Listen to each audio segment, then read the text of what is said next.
I was walking through the corridor here while you guys were having lunch. It was possibly one of the most vibrant lunches I've seen. A lot of chatter, a lot of exchanges of cards, a lot of exchanges of ideas. I think, Mayor, we don't know, you've kind of, the goal for the day, I think, was done over lunch. There is more to be done over networking and drinks, but really, a day like this is really about meeting people, figuring out how people are doing what they're doing, exchanging ideas. So it was really good to see. I hope my session leaves you with an idea or two, and then we take it forward over networking and drinks. Let me tell you who I am. The lady told you a few things about my background, but that's really not why I'm here. I've got about 23 years of experience. I have been in sales and marketing almost 12 years in sales, 11 years in marketing. I've bought services in my career. I've sold services in my career, consumer products, B2B products. I've done a lot of offline work, and the last 24 months have been online. So if I'm here, it's possibly to share with you that I've tried to do something I was very scared of, which is leave my offline persona behind and try and adopt to an online persona and try and recreate myself in a world that is getting digitized faster and faster and faster. I'm Venkatesh. I run a marketplace for services. We do professional services, sales and marketing agencies are what you find with us. It's called growcurve.com. It's about 18 months old. And it's the story of GrowCurve that I think is very interesting, both from a personal point of view as well as professional. I'll talk to you about how we made that transition from offline to online. Before I started GrowCurve, I was a consultant. I had a consulting company called Hypersonic, which she talked about. I used to go meet people, press the flesh, exchange cards, do one-on-one meetings. And over 18 months, I have given all of that up and come to a virtual world. That, I think, is a very interesting story. Let me share that with you now, and let's see what you guys can pick out of it. Before I start, I want to go back to an incident about 6 years ago. This was with my son, who was about 5 years old. I came back from office, and I saw this guy, all of 4 years old, entertaining himself on 2 small devices, his mother's phone and an iPod. He was playing the same game on both screens with 2 different hands at 2 different levels. Now, remarkable it was for me to understand how soon these guys are not only comfortable with technology, but demanding things of technology. I come from a generation where technology awed me. Anything that happened, Excel happened, and I was like, Excel happened, right? Email happened, all of this awed me. But this is a generation that doesn't care for awe. This is a generation that says, I want more. Can this device, can this service not do me more? This is the power of information that's all around us, the power of information which is very simply put around us, which is put so easy to find that none of us struggles to find out the most complex definitions, services, products, because Google is always there. This is the world that I am now trying to step into. I am 46. In my 44th year, I left behind the offline world and started to step in here. And over the next 30 minutes, let me tell you what my experiences were, why I think it's important each of us has to think of an online persona, why I think over the next 10 years, what we are seeing now is going to accelerate at a rate that's going to be phenomenal. None of what I'm going to tell you about is either difficult or path-breaking, earth-shattering, what they call hacks. None of this is a hack. This is just simple steps that need to get done day after day after day after day, and you will realize one day that you can leave behind the offline world and step into the online world with just as much ease. Let's start here, marketing and sales. This is really the fundamental question of why all of us are in this room. Right? Very simple definitions I love. Marketing, creating demand for what you have to sell by addressing customer needs. We've all heard this again and again and again. What is marketing? What is sales? Sales, helping those who need what you have to make a decision. The reason I like this definition of sales is it implies that who you are meeting to close the deal already wants what you need. If that has not happened, you're not going to be able to sell. The job of a salesman is not to start creating demand in the traditional sense of how we have looked at sales and marketing. Marketing is supposed to create demand, and sales is supposed to go and close the deal. This is extremely important as a starting point for what has now started to happen on the online world. In the online world, the two are now getting closer and closer and closer. They're just getting enmeshed. There is no distinct separation between marketing and sales. There just isn't. Because the information is so widely available that your buyer expects you to be a marketer and a seller. He expects that you are the person that has created the demand and you are the person that is coming now to close the deal. This entwining of marketing and sales is really fundamental to what I'm going to talk about in the next few minutes. This is what online will have to help you with. It will have to position you as somebody who is the complete package, not just one half of this marketing and sales alliance. B2B sales is changing. I have now seen both sides of B2B sales, the offline world and the online world. With technology, fundamental changes are happening, especially in terms of the buyer. Let's start here. Founders who have won TechCrunch awards over the last decade, the average age at the time of founding was 31. For people selected by Inc. magazine as founders of the fastest growing startups, the average age at founding was 29. These are the people that make decisions about buying my services today. And more and more and more, as entrepreneurship rises, people come out and start to do things of their own. The average age of the buyer, and these guys buy services worth crores of rupees, is getting younger and younger and younger. I don't know about you, but that scared me a lot. These are 2 generations away from who I am. These are 29 years old. And they're making decisions that I was making when I was 46. They're making decisions of 50 crores, 100 crores. This is how the world is changing. The buyer is changing, right? And if you look at what's happening in 2020, what we call millennials, age 23, 38, they're almost 50% of the buyers that we will face today. It is happening, it has been happening, it will happen faster. People are getting more comfortable with information. What we took years to pick up as experience, knowledge, learning, people are doing it faster. This is phenomenal. And this is what we have to live with every day. This is what we have to adapt to every day. This is what we have to get ahead of every day. There is too much choice. There are just too many tools for processing information. If anybody here disagrees with what I'm saying here, please let me know. But there are just too many tools. You want any piece of information about a product that somebody is coming to sell to you, you have already figured out who are the 10 competitors, what is this product range, how has it been evolving, how will it evolve again. You know this much about somebody who's coming to sell to you. What is the responsibility of that seller? He needs to know this much and more. This is no longer about people exchanging brochures.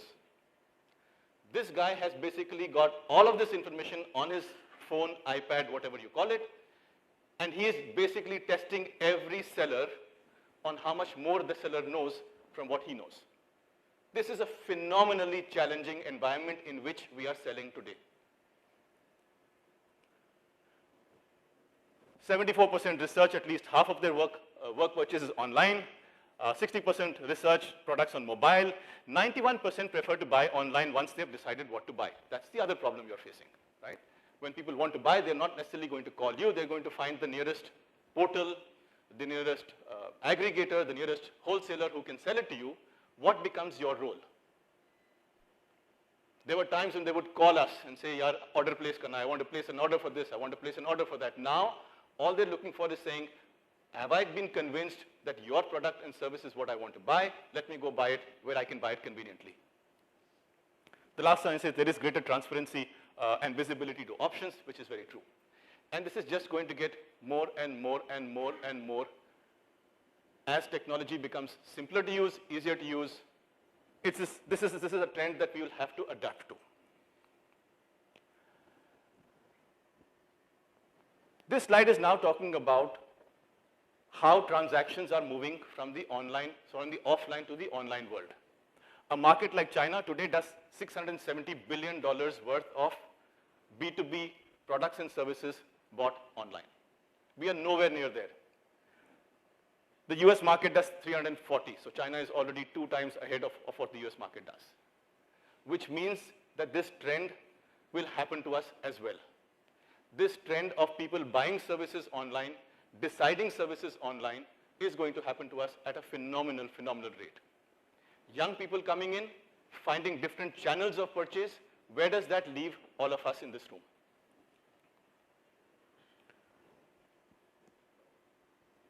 This is what we know about the Indian economy, 2.7 trillion US dollars, total e-com is 38 billion. Do you realize how small our e-com market is today? Insignificant. If you look at B2B within that, it's $4 billion. So what I'm talking about today may not be so visible to us in front of us, but these trends, this tsunami of online first is going to hit us very hard. We hear of Udaan, we hear of these companies every day, industry buying. What are these guys trying to do? They're basically preempting what has happened in China 5 years ago. They're now saying is going to happen here. Let's start setting up rules, processes, services to enable online purchase. Where does that leave us? Where does that leave the warriors of the offline world when the world of buyers is shifting online? Some examples of Indian B2B websites, right? Industry buying, India Mart, Amazon. Let's come to the emerging rules. As I say rules, these are being redefined even in my career, in my life every day. But this is what I've compiled now over the past 15 months. Strangers going on dates with strangers. Tinder. Is that very unusual now when we hear people talk about Tinder, Bumble, all of these services? And what are they doing? They've managed to get 2 strangers across the table for a dinner. How have they done that? They've done that because the 2 strangers believe technology lets me know everything about her, him. Could we contemplate anything like this 5 years ago? The underlying power that technology is giving us to establish trust is what these examples tell us. Strangers on taxi rides with strangers. Right? There would be a taxi company near my house and we would be told, dial this number, only take him, we know Sardarji. Right? Now I don't know the taxi guy. Every day I take the cab, I don't have a car for 5 years, I take an Uber 6 times a day. Each of those drivers is different, I don't care. Because technology has made it safe for me to buy these services. Anything goes wrong, I trust Uber to prevent the worst thing from happening at the press of a button called SOS or something and it stops. I trust them to have verified the drivers.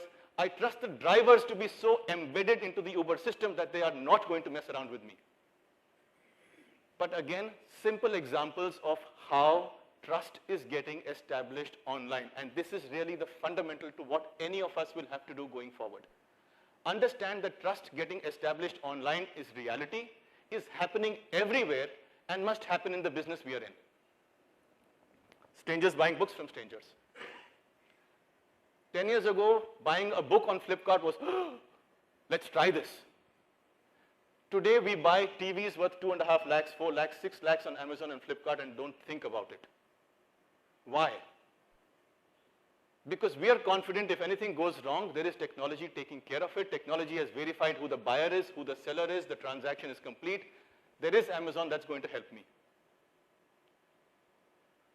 In every aspect of our lives, technology is forcing us, compelling us, coaxing us to trust strangers. Which means, what is the purpose of my recognizing my Sardarji driver anymore? What is the purpose of my buyer recognizing my face anymore? There is no trust left in that. Or, if that trust exists, it is easily established with 1,000 other entities trying to sell to him.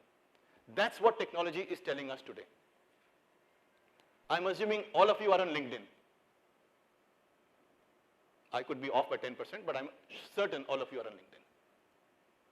What does LinkedIn help me do about you? The minute you leave me your card, whether this could be absolutely true, Ankit, and I will accept your invitation later today, but it gives me a complete history of what all Ankit is doing, has done, his online persona. Who does he know? Who talks about him? This is power about a stranger that I did not know 10 minutes ago, but 1 hour from now, I will know whether I want to be his friend or not. I want to be his professional connect or not. Did we ever have this kind of power in our hands before?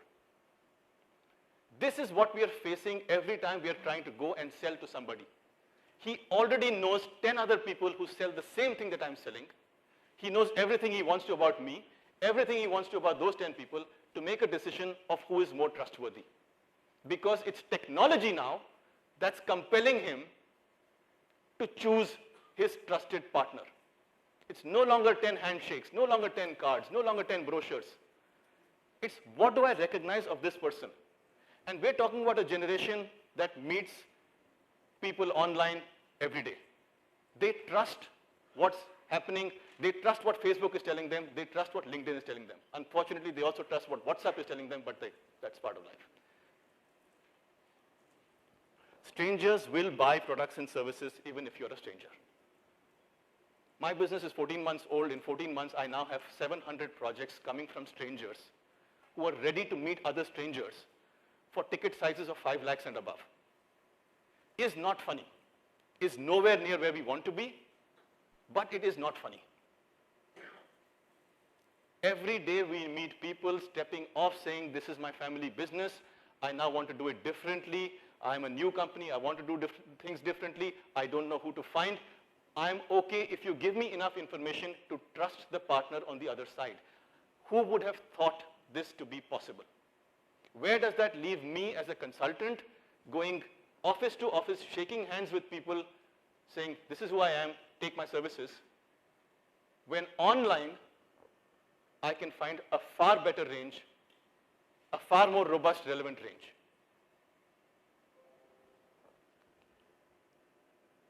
B2B is going further away from product expertise to relationship expertise. Building trust in your virtual persona. This has to happen. This has to happen. If any of us is neglecting our online persona, please take 30 minutes every day to build it up. At 6 o'clock in the morning, I do only one thing. I look at what's happening on Twitter, I look at what's happening on LinkedIn, and I start to update whatever I find relevant. In the last 14 months, my online persona has transformed from what it was in the 10 years before. And I would seriously request each of you to set aside that 30 minutes, that 45 minutes as a discipline every morning, every evening, while you're driving to office, if you're getting driven by somebody, while you're in the metro, look at where people can find you and make sure that's updated.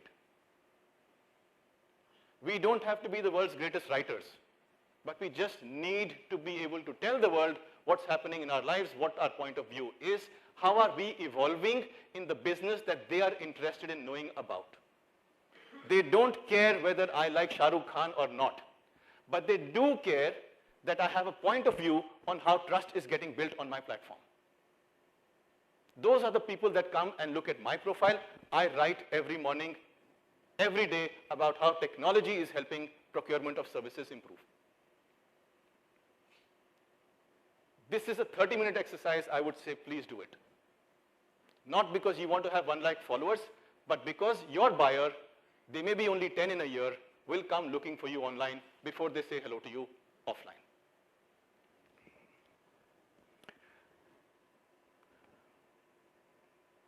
B2B is going from on-site to off-site. Everything you want to tell somebody about your product or services, he already knows how to find out. All he is trying to do is figure out what is the most transparent, unbiased information I have about your product and service. This is the most critical learning we have from our 15 months. Unbiased. Every time he meets me across the table and I talk about my service, he knows I am biased. He cannot trust me. What he's looking for is unbiased sources. What he's looking for is places where I don't expect him to come looking for me. That's where he wants to judge who am I. He wants to hear my conversations with people that he thinks I don't want to tell him, or I will not ever want to tell him, or I may not remember to tell him. Where online have I said what about whom, where? This is nothing unusual anymore. This is just the way business is conducted. Before he comes and says hello to me, he has in his head an opinion about what I'm going to say. Who else is saying this? What is my competitor all about? And then when I open my mouth, he is trying to match what persona I have built online with what persona he is now seeing offline. My offline presence, my offline information, my offline discourse with him is the last stage of his decision-making cycle. These guys are already deciding faster and faster whether they want to do business with me. If I'm actually in his office, it means I have passed through several filters and he wants to hear now what I have to say. Filtering is so accurate and so pinpoint now. B2B is going towards sales and marketing. Each of us has a responsibility to explain to our prospective customer why he needs to meet me, why he needs to buy from me. That is the fundamental role of marketing. The last element is I go and close the sale with him. But before I'm doing any of that, it is my responsibility, it is the responsibility of everybody in this room to take small moments of their day and explain why are you really relevant. It's a very scary question. Why am I really relevant? But if you do one simple exercise called social listening, and social listening is again very, very easy to do in that 30 minutes in the morning. You look at your industry, you look at your brand, and you look at 4 other brands in your industry and what they're doing online. That's all social listening is. You may have big tools for it, you don't need those.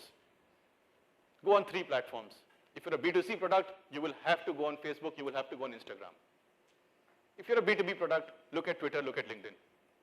Medium now is becoming interesting. You will see already what your competitors are saying. You will see already how your competitor is trying to differentiate himself by the messages, by the content he's creating. And it's not an army of people doing this. You will be surprised. It is not an army of people doing this. It is people like you and me who wake up in the morning, read something, take a photograph of their newspaper, put it online and say, this is my point of view. That builds credibility. It does.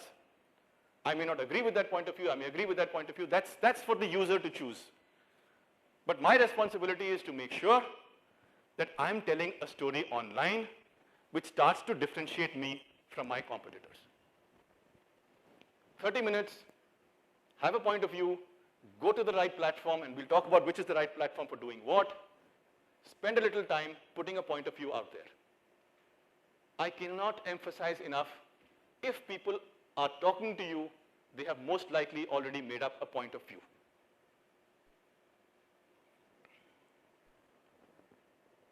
Here we go. What's a good way now if you decide to go this path of, okay, I believe the world is getting younger. I believe my buyer is coming from a very different space altogether. I believe my buyer is very technologically aware. I believe my buyer knows how to know more than me about my products and services. I believe all of this to be true. How do I start to make an impact? How do I start to make inroads into getting onto the digital framework of my buyer? LinkedIn, we're all good with LinkedIn. Medium, very good place now for long format content across any field that you want. There's, of course, the Economic Times, newspapers, there's Mint. There's something in the middle called Lucia. Has anyone heard of Lucia? Show of hands, please. Lucia. Perfect. Lucia, great. Lucia is a very interesting tool on LinkedIn. You download Lucia, run it with LinkedIn, and any name that you want to search on LinkedIn, you type that in. Lucia will give you email, phone number details of anybody in this room. You could try it right now. Just the person sitting next to you, LinkedIn, download Lucia. They have subscription plans, etc., etc. But this is how powerful these tools become. We are scared to give out our phone numbers, email IDs to everybody, but hey, LinkedIn is working with a very nice company called Lucia. Put in the name, Lucia will give you LinkedIn will give you the profile, Lucia will pop up and say, hi, his number is this, his email ID is this. Please go ahead and make direct contact. Those are powerful tools, very powerful tools. And they make life so much simpler, right? We're running behind, how do I find a cold lead, hot lead, warm lead? Everything is here. If you've not used Sales Navigator, spend some time on Sales Navigator, right? Together with LinkedIn, Sales Navigator, Lucia, I think you have a very, very powerful way of figuring out what is it your buyer is thinking about all day long. Because you will find your buyer through Sales Navigator, commenting somewhere, posting something, talking about a new business, talking about a new requirement. Sales Navigator allows you to figure out what he's looking for at that point of time. Lucia tells you, Arey, here is his email ID and phone number, give him a call and tell him you liked what he just saw. These are tricks, these are tools that work. Hey, I heard you commenting the last 3 weeks on this topic. That's how people now start to believe credibility of the seller when they are online, when the seller is online. The unexpected moments of truth are what technology allows us to find out about each other. The masks that we can put on disappear, really do disappear. I do social listening blogs every week. I take a brand and I do a social listening blog on it every week. It's phenomenal what you think the brand is trying to do, and it's phenomenal what you think consumers are picking up and talking about the brand. And you can't hide anything anymore. What would you do on each of these platforms? This is just very quick shortcuts. LinkedIn, it's about you. Your experience, your success stories, your point of view, your functional expertise. You comment on stuff that relates very, very tightly to you in a professional context. Medium is long format stories. If you like to write, if you have somebody in your team who loves to write, want to talk about a case study, want to talk about an experience, want to talk about how somebody finally managed to buy something, you want to talk about how you as a buyer crossed over from one position to another, wonderful place. Twitter is about your point of view. Now this is a very, very dangerous tool, if I may say so, because 9 out of 10 companies that I have worked with, analyzed, studied, get this wrong. Twitter is about relevance. There is a reason why the company is called Twitter. It's a tweet. It's very short, and it keeps happening. Tweet, tweet, tweet, tweet, tweet, tweet, tweet, tweet, tweet. A simple way to remember what Twitter is all about. Twitter doesn't work if you do one tweet a week. No, that's LinkedIn or that's Medium. If you are on Twitter, then you have to realize I need to do 3, 4, 5. I think the ideal number they talk about is 5, but they're always likely to still give you a bigger number than less. But Twitter is about that. You need to be there 3 times a day, and you need to be topical. You cannot on Twitter talk about what happened in 1945. You cannot talk on Twitter about, hey, this is a great point of view I have, here is, Twitter gives you only that many characters. But Twitter keeps amplifying things that are relevant and contemporary. If you don't have any of those, don't waste your time there. I have seen so many companies simply cut and paste content from Facebook onto Twitter, content from Instagram onto Twitter, content from everywhere onto Twitter because they need to be on all platforms. You don't need to be on all platforms. This is the beauty of technology. Your buyer is not looking for you everywhere. He's only looking for you on Google, and Google decides where are you most prominent. Depending on who you are, what is comfortable to yourself as a person where you want to express yourself. A lot of people like to express themselves in 15, 20 word tweets. They like it. Their personality is keep it brief. A lot like long stories. A lot like pictures. If you're a B2C company, and I've heard a lot of them do this, they love to get on Instagram. Anybody here on Instagram? Don't be shy. It's a nice, happy place. The beauty and the underlying principle of Instagram is visuals. Visuals, they have to be sharp, they have to be bright, they have to be unique. If you don't get that right, please don't waste your time on Instagram. It isn't about selfies getting posted because, hey, I've got a selfie, I put it on LinkedIn, I met Satya Nadella or whoever, I put it on LinkedIn, I'll also put it on Instagram. No, please. Understanding what each medium is good for, what content it takes and thrives on, and what personality you can build on each of these is extremely critical as you get onto online sales.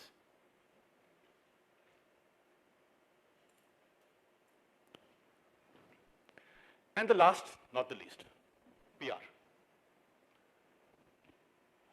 It is really your 155 millimeter howitzer. You want to blow a big hole in the mass consciousness of your TG very quickly. You just have to do that. It's expensive, no doubt about it, but it gives you reach that is phenomenal, relevant, quick. Right? So again, each of these really I leave to you as you decide to make the transition from being somebody easy to find online, you start to choose where you want to be. Each medium is different. Each responds to a different type of buyer. Each responds to a different type of content and therefore a different type of seller. It's never one size fits all, but with consideration, you can determine what's the mix that I want to work with. Usually, we work with LinkedIn as something's always happening there. Once a day, once every 2 days, something's always happening there. LinkedIn content is pretty simple to put in. Something happened in the office, some celebration at work, new client, new deal closed. All of that goes here. Awards.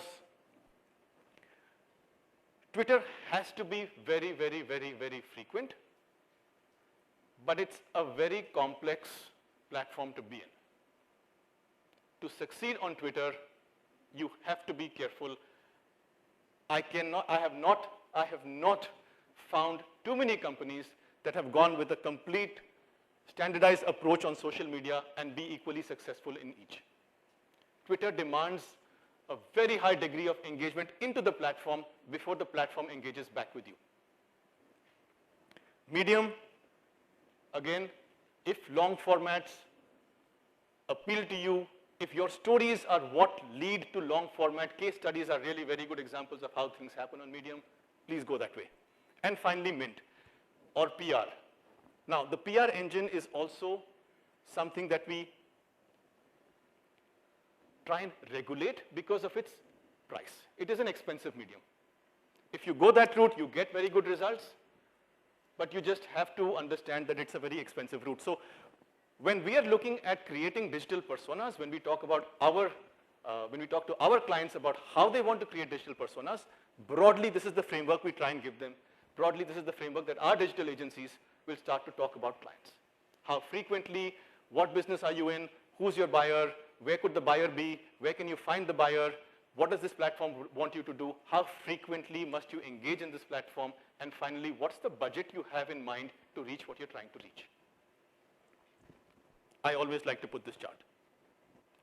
And I do this because each of these are very compelling stories about why we really have no excuses to move away from offline to online. These are not very big expenses that allow you to start taking small steps and experiments in your journey to create your online persona. A lot of people that we have shared this with get very surprised. But it really isn't that difficult for you to start making the transition. LinkedIn tends to be expensive if you don't have a writer in-house, a content creator in-house. LinkedIn also in that money gives you several services the others don't. Typically an agency that takes that much from you will help you in an outreach program. They will kind of make your profile, they will create content for you, they will find the profile of your prospective clients, start doing an outreach on your behalf, and give you back warm leads. Right? So LinkedIn gives you that power as long as you have established that your buyer exists in the LinkedIn universe. It is by far the most precise amongst all of these other engines, the most precise way to find business leads. Twitter, yes, this is basically somebody who's going to talk to you once a month and say, okay, what do you want to talk about? How do you want, what's the tonality you want to have in your organization? And then taking topical subjects every day, they will on your behalf tweet. If you want somebody to do that, that's typically 10 to 15,000 a month. Medium is essentially 5, 6 articles somebody is writing on your behalf. Press, PR tend to be expensive routes. So as people start to make a transition offline to online, the journey starts with figuring out who's my buyer, what is he looking for, where do I find him, what kind of information are my competitors providing, what's the persona of my competing product, service, where do I fit in all of this, and then start to make bets around where do I want to start investing and creating my digital footprint. High impact solutions versus solutions that build up over time. That's really what I wanted to talk to you about. A transition that was forced upon me perhaps, a transition that's going to be forced upon all of us as the world digitizes. Our roles as providers of information become less and less and less. Face-to-face become less and less offline. Our roles as providers of information is now something that is evaluated every day. Even while we don't realize, somebody out there looking to buy my product or service is actually doing a search on what GrowCurve is about. When he does GrowCurve, he's doing a search on what Venkatesh is all about. When he is comfortable with these is when the client actually comes to my platform and says, let's start to begin a transaction. This will happen with every one of us. This is happening with every one of us. My journey has shown me taking small steps every day, 30 minutes between 6 and 7, 30 minutes, allows me to start talking to a person who is digital first. Any questions? Happy to take them. We've got another 7 minutes and 35 seconds. Yes, please.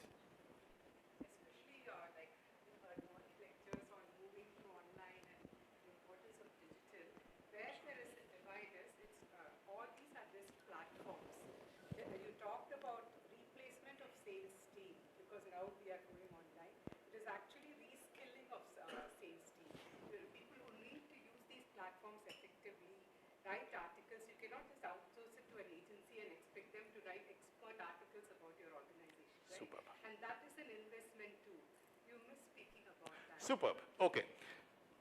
I will agree and disagree with some of the things that you're saying.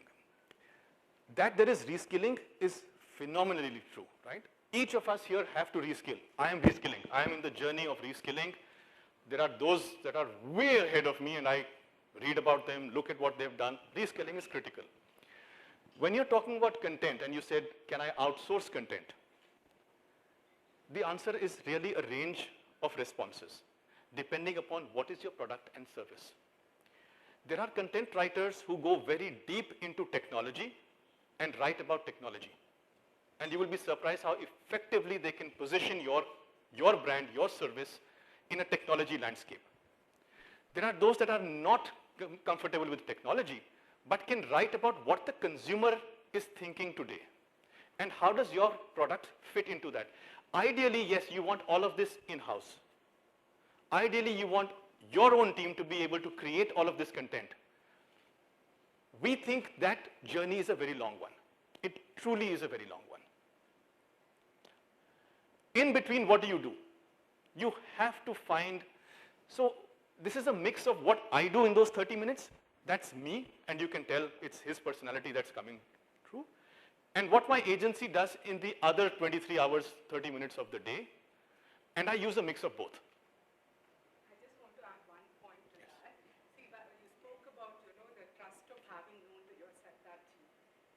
Yeah, that yes, example yes. you gave, I just want to extend the same thing here. See, when you write your content, when you are the person who are doing the work and you understand your product and you write the content, even online, I think it's much more capable of transferring very evident who is the person who's writing the article. So if you don't make that investment in people who understand the product well, who are committed to the product, I think it comes through in even your people in the country. I'm just going to give you one response and then we can kind of take it offline. On my blog, there are about 85 notes on my blog now. You will not be able to tell which I have written and which I have not written. The investment that you will put on retraining somebody to write, if you put 1/10 that investment into a writer to tell him how you write and what you want written, the results are pretty close. I see your concern. All I'm saying is, no, there are people who write 10,000 words a day for different types of industries, different types of clients. Their job is writing. You should take a punt. Take an experiment, run it for 4 weeks, let them send you 4 pieces of content, pass it around in your network and see who can tell the difference between what you've written, what they've written. It's a fantastic world. People are really figuring out more about who you are online and then writing the way you would write is where the power is. That's really humbling, it's really scary. My writers know more about me before they meet me than I would have ever imagined. That's what they are translating. That's what good writers translate back into content for you. Give it a try. You have no choice. I think excellent presentation, short and crisp. Thank you. What I wanted to ask you is, how much of this has relevance for pure technology or engineering companies? Wow. Because we are talking about hardcore engineering. Yes. There is, for example, the salesman has to impress upon the client what are the features of his products or of his pumps or machinery. Yes. Yes. Okay. Now, when you say a salesman has to impress, Yeah. 3 years ago, I would have said has to impress. Today, I would say has to impress. 3 years from now, I'd say, yeah, he talks to him about it. Sir, even the most complex products, your buyer is in that frame of mind that he is determining what's really happening. A client of ours on the platform is the world's largest producer of water treatment chemicals. There are his buyers that want somebody to come, put that chemical into a drum, see how clean the water is, test the water, do everything. There are his buyers who are now asking for catalogs, information, technical data, which they ask from 4 other clients and figure out what they want. The notion that we and only we know better than our clients because it's our product may be true. But the buyer's confidence in evaluating your product, independent of your salesman, is getting higher every day, is what we have to be very, very, very conscious about. And we have to ask, how is my company ready for that? It has nothing to do with your seller. Your salesman will still go and say, this is the best, this is what I know about the product, I've been trained, etc. But remember, your buyer is available the other 9 hours in the day to search independently. The power of that search is what you have to be aware of and be ahead of. Where he's searching, you must know, whether it's your seller going and selling or not. Where is this guy actually searching for all of this information? Am I there? Those are moments of truth, moments, opportunities of selling that you shouldn't miss. How good your product is, how good your salesman is, I have no comment on it, and I will not. But I'm saying 5 years ago, the buyer did not have options apart from a seller coming to him. Today, the buyer has a lot of other options to know more. Block every one of those opportunities with your presence is the message here. It is not to say replace one with the other, but it is to say that that guy needs help today because his buyer is a very tricky, intelligent, tech-savvy, or he's getting that way. He's getting that way. And our seller needs help. Our seller needs help. That's all I'm saying. You can't leave him alone now. You can't leave him alone to go knocking on doors. You can't leave him alone. Send him with Lucia. Hey, don't waste your time. Here's Lucia. nice pretty icon comes saying, hi, I'm Lucia. Use these tools is what I would keep saying. Never, message is not about the sales guy is not relevant. No, hey, we're all. The message is there are just too many options for a buyer to learn things that a salesman may not always be able to provide at the time that the buyer is actually searching. Let's help him. Yes, please. I just have a question. So, with your background and your knowledge, in your opinion, in the foreseeable future, what would be the role of a salesperson? How would he value add in the sales process if we're all going digital, especially coming from a similar question in the engineering background? So I will marry that to his question. I think the word salesman, and you go back to the first definition, is basically somebody has decided he wants your product, the salesman is going to close the deal. That definition is changing, and you will end up, in my view, as a sales and marketing person. I will not use the word expert or anything. Right? What you have to train your people, and it has to start with you, which is why I do my 30 minutes of yoga and online presence. Not the same thing, but I do it. Because you have to figure out how, as a salesman, can you evolve in this way.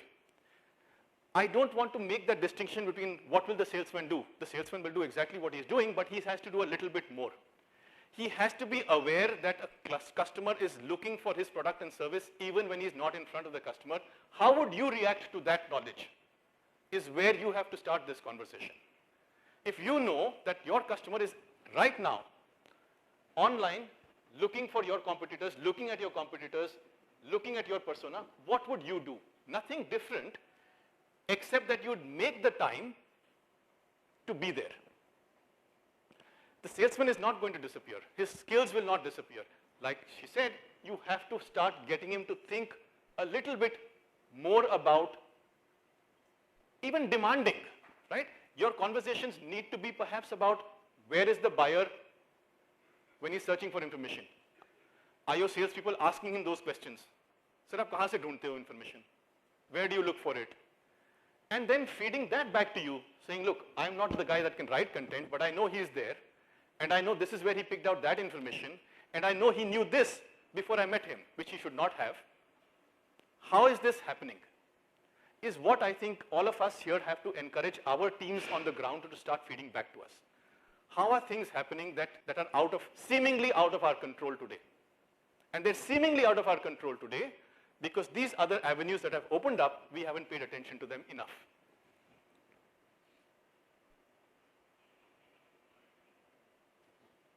Hey, time's up. If there are any other questions, I'm happy to take them. Oh, there is one more. Can I stretch time? Can I stretch?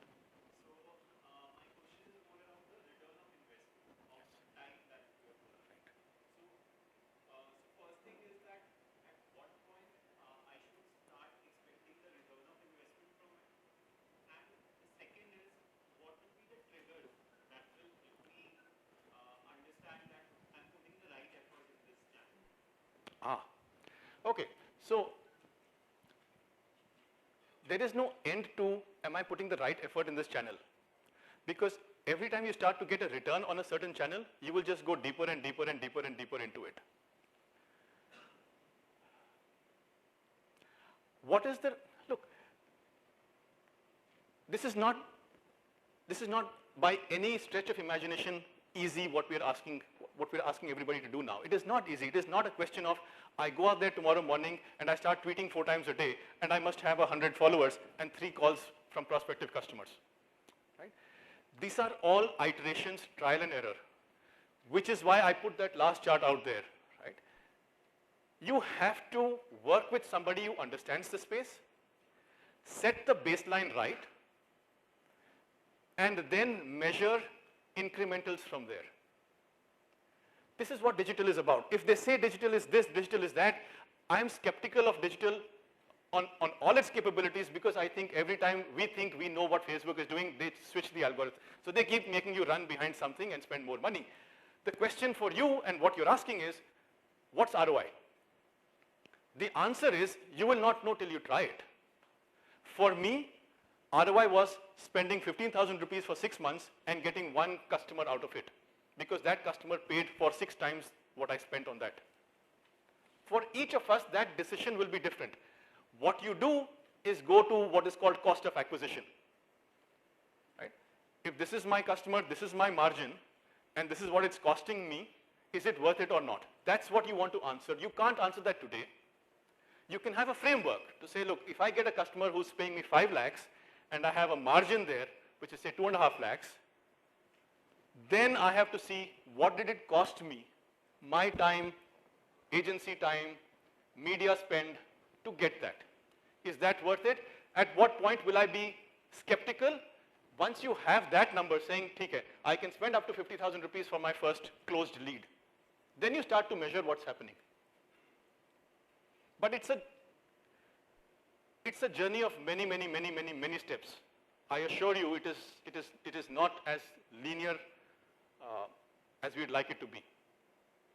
But it is more important than anything else an investment of your time, either with somebody who knows digital marketing, either with somebody who knows platforms, but it's really to take that first step and say, look, I'm trying to do this. Everything is measurable, right? So that's the big advantage of digital. I did this, how many people came to my website? I did this, how many moved in the funnel? I did this, how many moved in the funnel? That's measurable. So don't spend lakhs and lakhs, which is why I always put that slide. It's a matter of thousands. Spend thousands, see what comes out of it. Is it in the direction you want it to be? Stay with it. Otherwise, go back and think again. But it is a very, very interesting, dynamic field that I would just say, take steps to get into. To start with, just put on something on LinkedIn, see if that's interesting. You have to start somewhere. Don't start with spending lots of money. That's my only request.